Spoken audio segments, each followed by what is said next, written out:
Welcome, you guys. So, today we're going to be talking about, policy. It's like one of those things that we don't exactly want to talk about, but I think it's really important just to see for people to see, like, how do our policies develop over time? So, we are going to come right back and you're going to get to hear a little bit more about policies.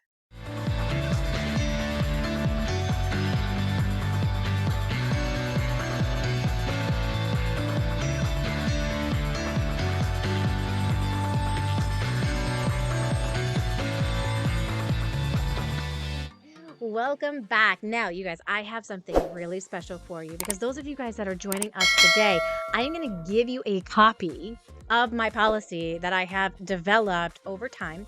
But not only that, I've actually created in a workbook style for you. So the workbook style is going to allow you guys to be able to answer some questions that are important for you to think about as you develop your policy and as you go through and listen to this talk today, you're going to see maybe there's things that you need to add or things that you don't need to add based off of the conversation that you're having. And this is to help you develop that business that is like your dream business, the business that you want to run, not the one that has a whole bunch of headaches and annoyances in there for you, but one that is really going to serve you. And I'm going to show you real quick, how do you get that?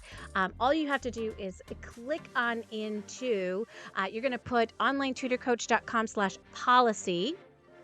So you put that into the link. There is a link inside of the description and you can grab that. You're going to add your name and your email. And then what you're going to get this sent to you right here, which is the policy, which talks about, why do we need to have, a policy in place? How do you use this policy?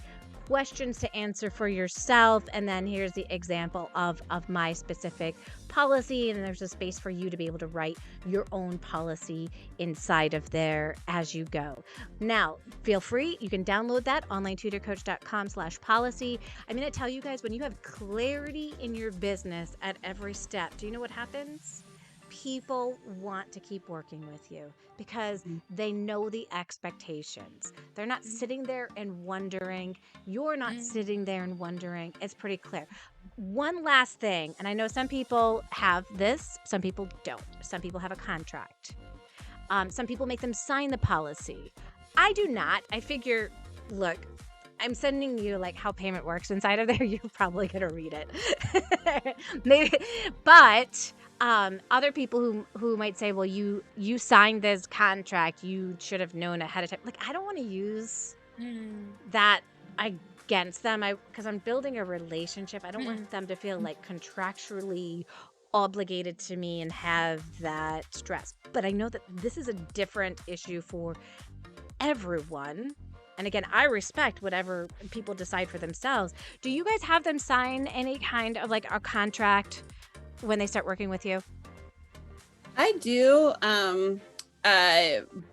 But again, like you say, like everyone has to do what works for them. I have them sign it, and I have them initial at the cancellation policy as well. So I know that they have specifically read that piece. And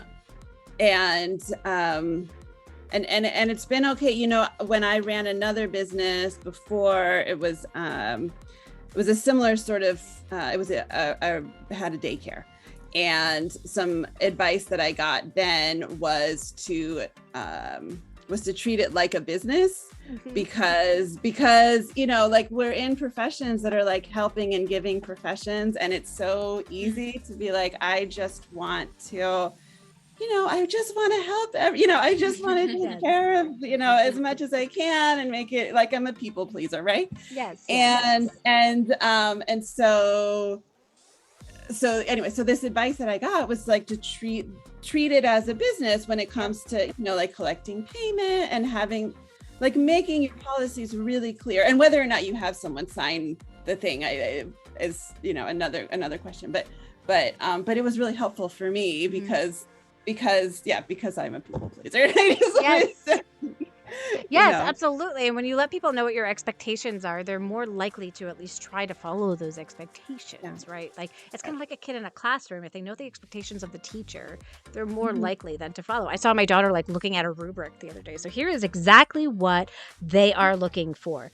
And then she's mhm, like, okay, I would give us a 3 on this, which those 2 mhm. points won't really matter that much.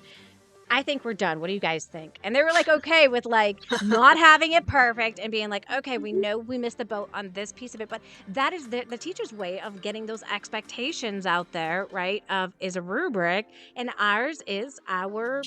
I have it the expectations and policy mhm, and that definitely helps. And whether you guys have somebody sign it or not sign it, the at the end of the day, what's important is that it's available to them and they know where to mhm, find it and they can mhm. access it if they need.